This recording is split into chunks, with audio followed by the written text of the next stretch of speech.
What makes you think people that Japa are making it well? Okay. That Gen Zs are rebellious. Yeah. My parents never wanted me to go into any other thing than law. You are fine in Nigeria. What are you doing? It's actually easy to get a job after school. Very hard, my darling. I was literally the one that would take out of my transport fare to go to UI, to go for classes and all. I like the way you say, Wura, calm down. I need to make a record video with me. The reason I don't have the morning is I wake up mid-morning. Like, you are structured though. I know I am. Oh, I don't want law. I really don't want law. People that are non-Nigerian are open to grooming you. Right, 3 years old. Did I even show? No, did you think about the future? Number one, you are determined to prove a point to yourself and to your parents. Why do you want to stick to a niche when you can actually pick all the lemons and put everything in a basket? You can do mini, money more. Okay. Nigeria, everything is against us. Let's not lie. Not everybody's going to Japa. Like me. Like, hold the car like this and say, my life, nothing do you. I go drive you well. I did a lot of code teaching. I did close to 150 or 200 code. This is Wura Radio, that podcast that gives a radio-like feeling. Hello, how are you all doing? I'm super elated to welcome you to the first ever audio-visual episode on Wura Radio. Welcome to the Real Corner on Wura Radio. Now, my name is Wura Radio, but today isn't about me. Today is about the fact that I have associations of persons who would always drive me into becoming better. And one of them is right here with me as my pioneer guest on this episode. How are you doing, Samiat, my love? How are you? Sami, are you shy? I'm not. Hello, how are you? Hope you are doing well. Definitely, I should say thank you for coming. So how have you been? Fine, amazing. Just, exhaustion, but like still fine. You are fine in Nigeria. What are you doing that is making you fine in Nigeria? I don't think we are fine. As a like, country. We are pushing. You are pushing. So because we are pushing, we are fine. Okay, because you are pushing, you are fine. In like the last 3-5 days, what have you been doing? What have you been up to? Think about it. Last 3-5 days, I have been working. Working? By the way, Sammy is my workaholic friend. It's sad. It's very bad. It's very bad, but I guess it's just work. I would even say I've been doing every other thing or any other thing. Just work. Just work. Wow. If I look at my last 5 days, what have I been doing? Low-key, I've been working too. But you know, my work is flexible. Yeah. I'm creating content, I'm editing, I'm posting. Because I don't have a strict 9 to 5 right now. Yeah. What else? Okay, I attended a family that worships yesterday. Oh, yeah. I saw Tomike. It was fun. I made Tomike record the video with me. Again. Did you post? No, I've not posted because I need to edit it and post on YouTube. So what else? What else did I do? Nothing. I've been sleeping and waking up. What's your morning routine like? Because amongst the things I've been doing in the last 3-5 days is that I finally have a stable morning routine. Yeah, when I wake up in the morning, pray, listen to a podcast, listen to CNN this morning. By the way, this is not PR for CNN this morning. Listen to CNN this morning, listen to another podcast. Then I go ahead to eat. No, take my bath. While I'm listening to the podcast, I'm taking my bath, then I eat. Oh. I've done that for like 5 days. Really? Yes, that routine. Do you have a morning routine? To be honest, no. Okay, so what do you do in the morning? In the mornings, I won't say I even have a morning. Wow. Why? Okay, good. Just let us hear. The reason I don't have a morning is I wake up mid-morning, like 10, 11.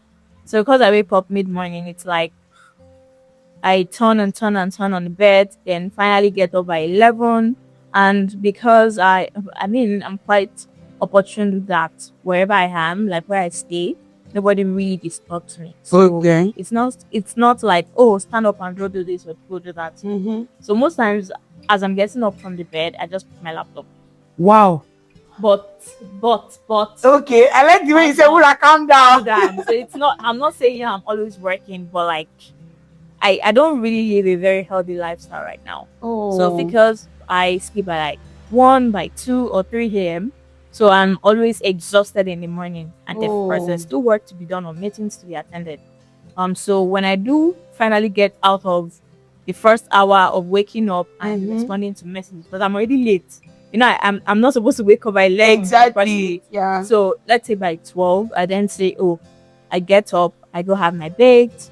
I do like for fitness, I don't really do much, but like I go up and down the stairs like a few times. Okay. And I just take my fruits. you just take your fruits. You sound like a woman that structured her life when she was a child. So like when you were 3 years old, did you envision Sammy to be like this? Wura, when you were 3 years old. Did I envision? No, did you think about the future? No. Do you know why I'm asking this?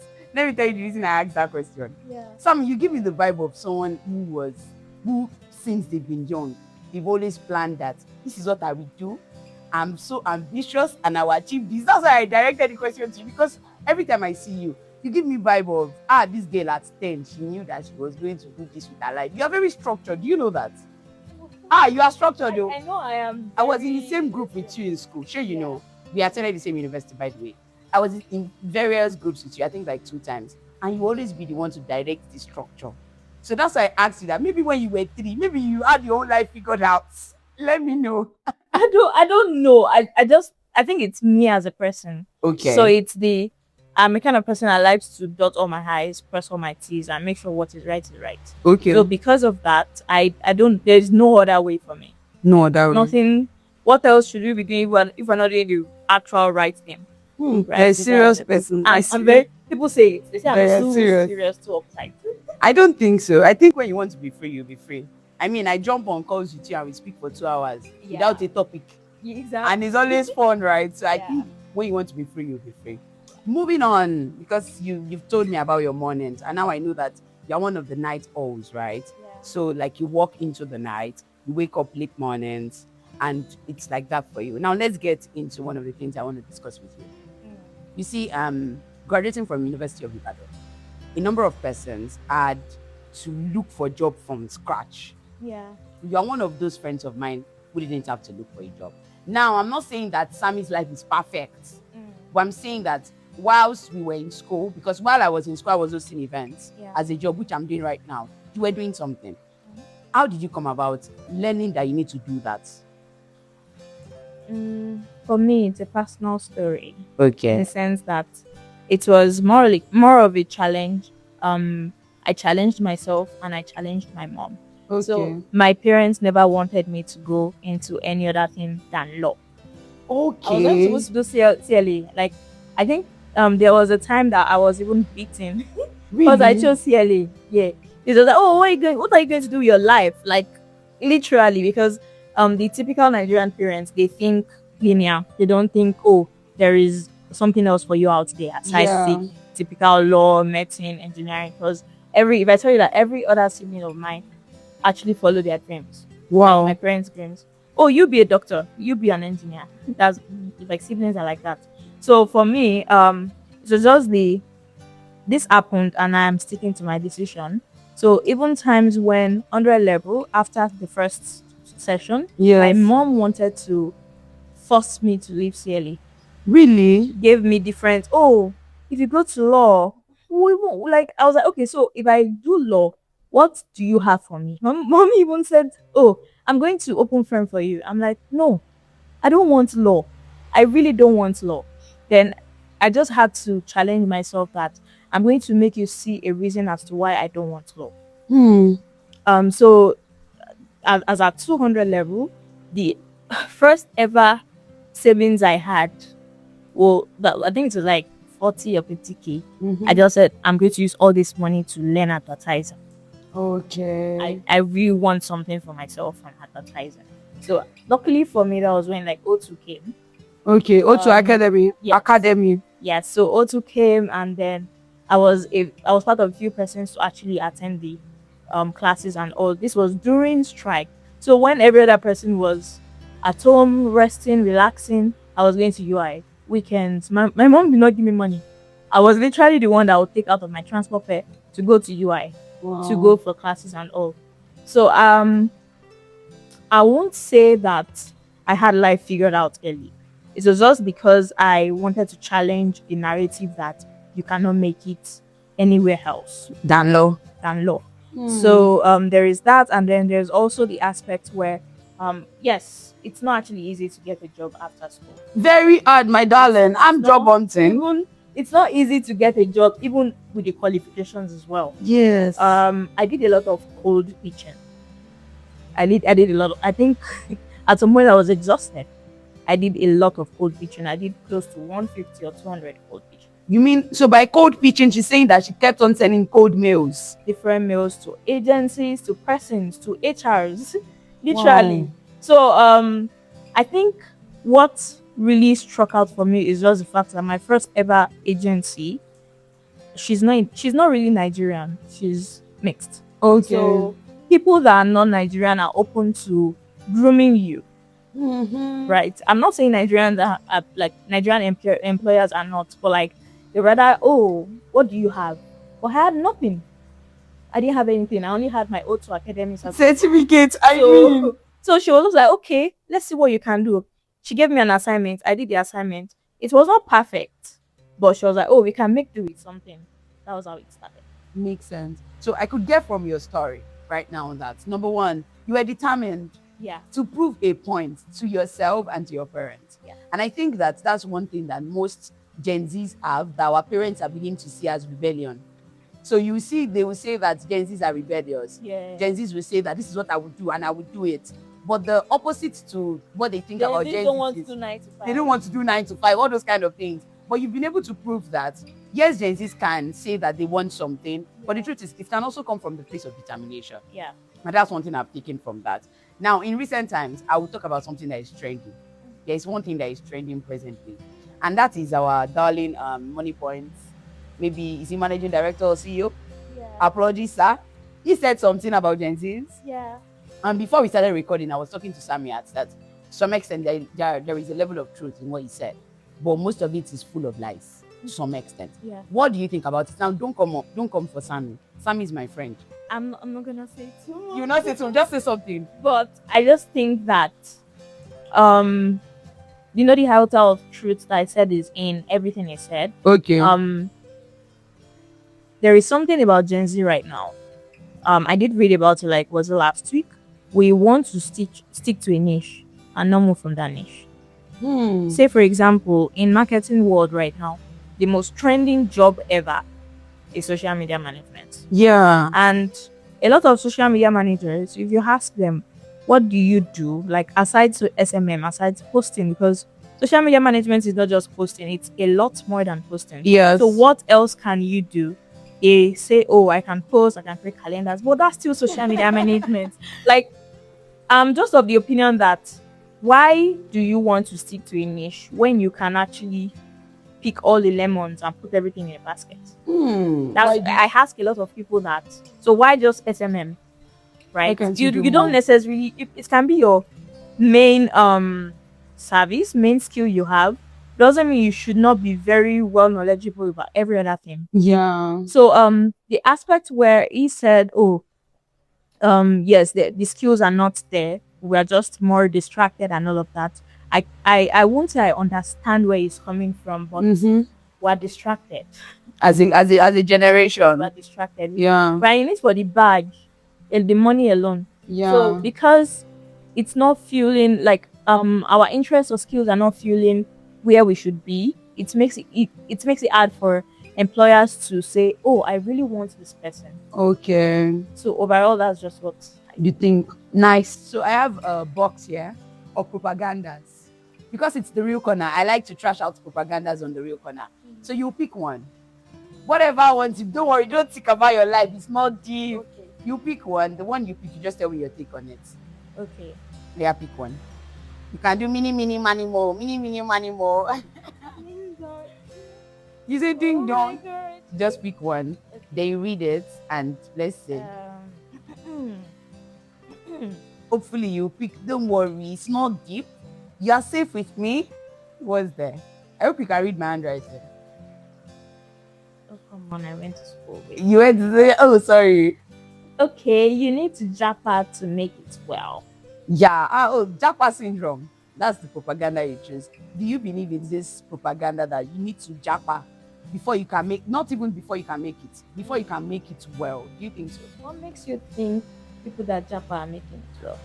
Okay. Please say that into the microphone again. Like, the reason is, right now, the way the trend is for the 3 major countries, UK, US, Canada. The first year you do go there, it's like a survival year. Okay. Your survival year, you're trying to get peanuts. You're trying to get the nearest job you can do to actually like feed yourself, like start a living for yourself. So, I think the only reason why Japa is such a big deal is every other place, every other country, their government, their country is not against them. Okay. Nigeria, everything is against us. Let's not lie. Everything is against us. So because everything else is against us, people think they can't make it well here, or they have the opinion that they can't. But there is a question I always ask, like to bring up. Why do you think there are a lot of entrepreneurs that are still here? Like they go fine vacation, some go for maybe businesses on trips and summits and the like, but they always come back in. They start businesses. Yeah, I know a few persons that have even more than one business. They had like 5 different businesses that they are pulling together in Nigeria. And it's not because it's that easy. It's not easy to run a business in Nigeria. Yes. If it's staff stealing from you, or it's just say for example the war. Yeah. The war is affecting like majority of restaurants that have to ship things from other countries and you're like exactly. Even fuel. All these things are being affected. But it's still working for them. That's why they are here. It is still working for them. Not everybody's going to Japan. Like me. I'm putting it out here. Especially for my family and friends who let me hear word. I'm not interested. So not everyone is going to Japan, which is why if you are here, what can you do to make you succeed is the question that should be asked. But of course, the people that do want to Japan, yes, it's a delayed gratification thing in the sense that you're not going to be successful in a year or two. Yes. Even in the first 5 years, you're still pulling straws. But after that, what is the metric in which people think you're successful? You start sending money home. Yes. The conversion. It's so funny. It's so funny, yeah. So there's that, and there's the you now go on trips. The reason you're able to go on trips is because I can decide to make $1,000 this month, and I did make $1,000. I can decide to make $1,000 for 12 months. $12,000 can take me to a country in Europe, or do Euro summer or something. You don't need that much because the conversion is already helping you over there compared to I guess so there's that aspect. So if you're in Nigeria, if you really want to succeed in Nigeria, it's just first things first, study the trend. What is working? Study what is working. Yeah, study what is working. Study what you think would be a hit in coming years. Then make something for yourself. I mean, I've had a very cool conversation with you. I can't wait for a time where I'll bring you in and I'll talk with you for like 5 hours on the pod. We'll just be talking about everything and nothing. Right? But I really enjoyed the conversation. Thank you. Do you have final words for my people, listeners of The Real Corner? Because the reason I was brought here is for like the whole graduation, post-graduation, this thing. So I read a quote over a year ago. I'm just going to say that quote and say what I think. Post-graduation life is supposed to be a cluster. That's basically it. Now, what does it mean? It means you're not supposed to figure it out in the first year, in the second year, or the third year. But are you making plans to figure it out? There is that aspect. Are you being proactive? Are you taking your life by the wheels? Like hold the car like this and say, my life, nothing do you. I go drive you well. So there is just that, and I just want a lot of people to know that even people that they seem like they figured it out, it's not. Everybody's just moving through life, seeing where it takes them to. Yeah. And hopefully everyone succeeds at the end of the day. Amen. So I said I was going to tell you this during the podcast. One of the reasons you are my first guest on the audiovisual podcast. Yeah. So the truth is, listeners of Wura Radio, I have said before that you should learn to ask, right? I think Samiat is one of those friends I pitched friendship to, but I did not pitch it directly. She's one of those persons that I strategically said, this person is going to be my friend. Really? Yes. Then it's good that you didn't know. That shows I'm very smart. It shows I'm very smart because the idea is you should not know, but now you're knowing. And that's just to let you know that I really appreciate you. I'm very proud of you. I mean it with all my heart. I'm very, very proud of you. I see you. I see your grit. I see your determination. And I cannot wait to be rolling. Let's go to Europe today. Let's go to US tomorrow. You get my point? Let's go that. Yeah. Thank you so much for listening, our dear listeners. If you are listening on Spotify, Apple Podcasts, or anywhere, please make sure that you rate and follow the podcast. If you are watching on YouTube, Wura Olaguke, ensure you subscribe to the YouTube channel. My name is Wura Olaguke, and I just had a very awesome conversation with Samiat Abdulazeez. Thank you very much. Do well to like, subscribe, and share. Bye. Toodles. This is Wura Radio, that podcast that gives a radio-like feeling.